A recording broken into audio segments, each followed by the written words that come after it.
Assalamualaikum warahmatullahi wabarakatuh.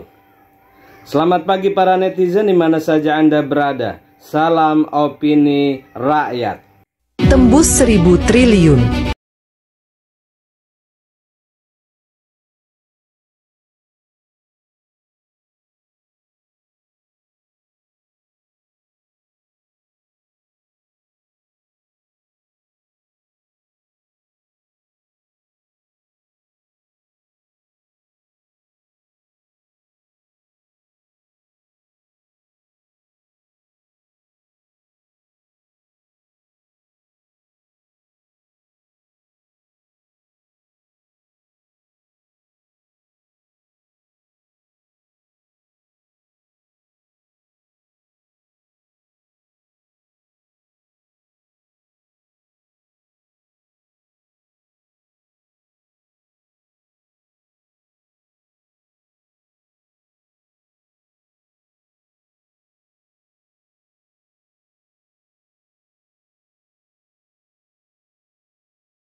Pak, ya. Kata Menteri SDM ngerubah dari RON 90 ke 92 pakai metode blending, itu katanya sah-sah aja.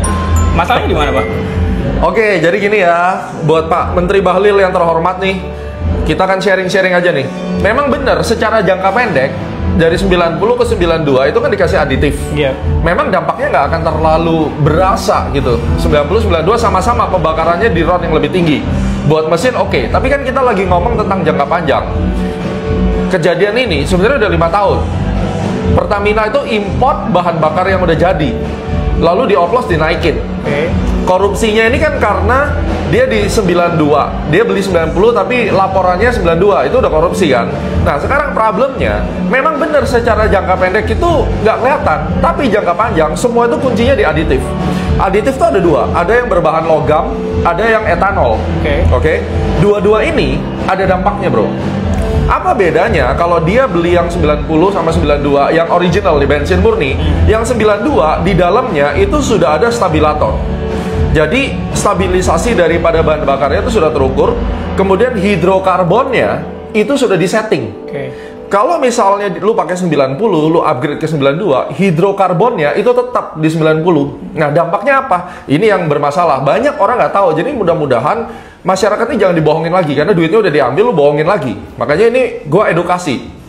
Ketika hidrokarbonnya sama, ya, maka stabilitasnya, terus deterjensinya itu tidak sebaik yang 92, yang murni. Nah, ketika dia tambahin aditif, ya, aditif misalnya berbahan logam.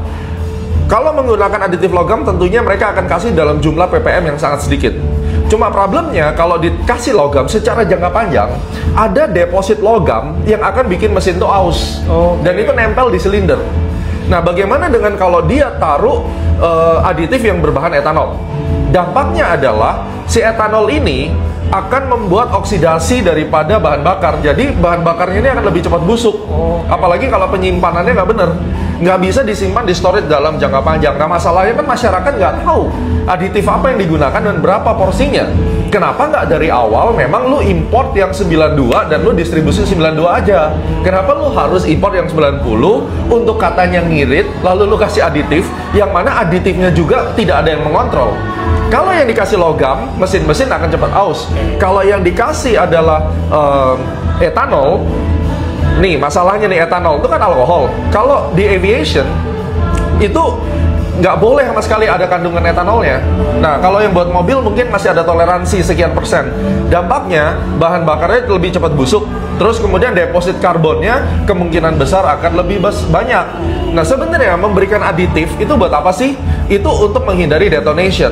Nah, ketika ada karbon yang mengendap di dalam pembakaran lu akan ada yang namanya pre-ignition. Pembakaran yang di luar stroke-nya. Kan rata-rata kan 4 silinder tuh, 4 stroke intake, kemudian kompres kan, habis itu dikasih power dan exhaust.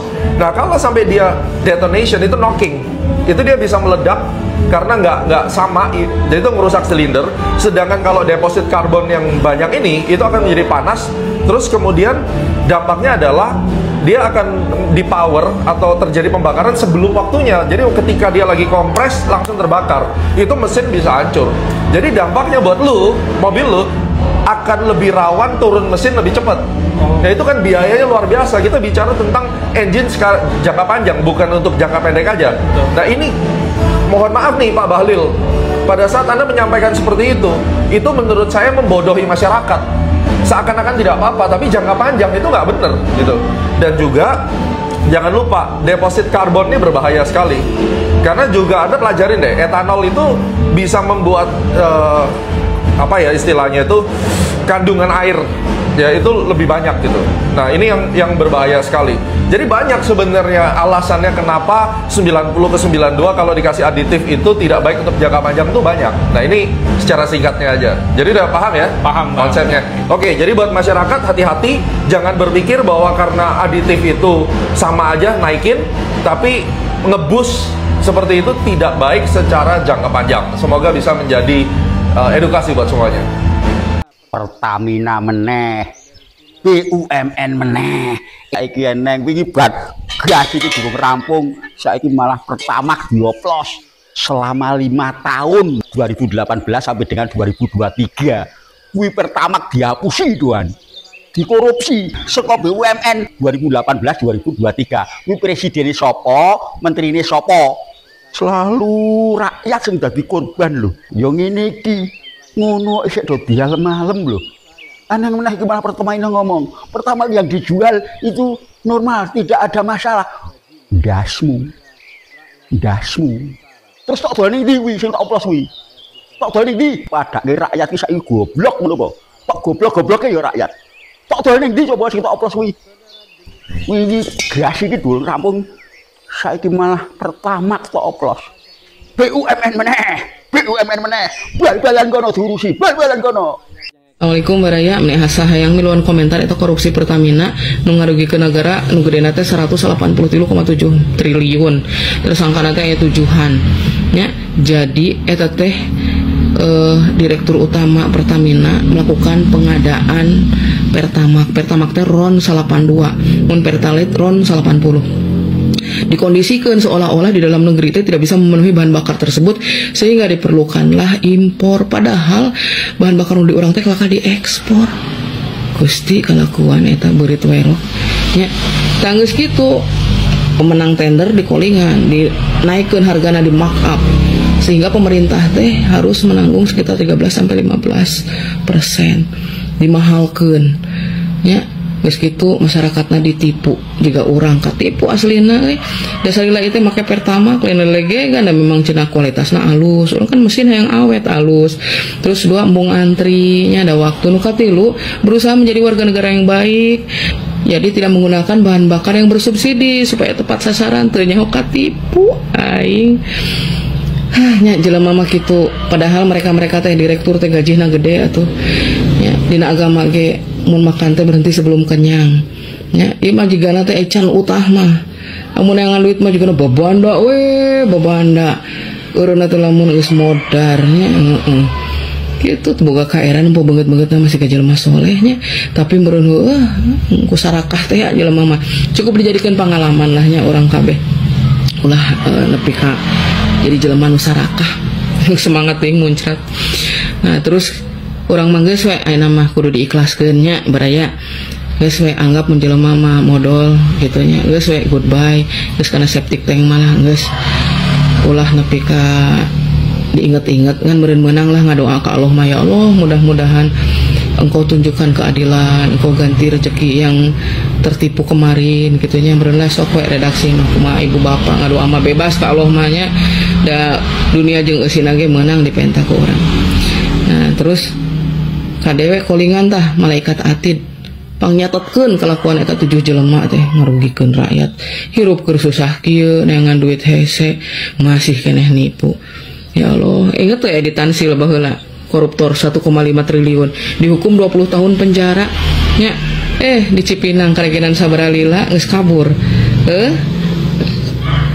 Kamari 271 triliun tina 6,5 tahun jadi 20 tahun padahal geus tahun 2025. Orang kadang kayak sebercanda itu negara teh banyak mere hukuman ka koruptor meni jiga nu diogo siga nu kumaha nya jadi jiga nu main-main efek jerak emang teu meunangnya koruptor hukum mati.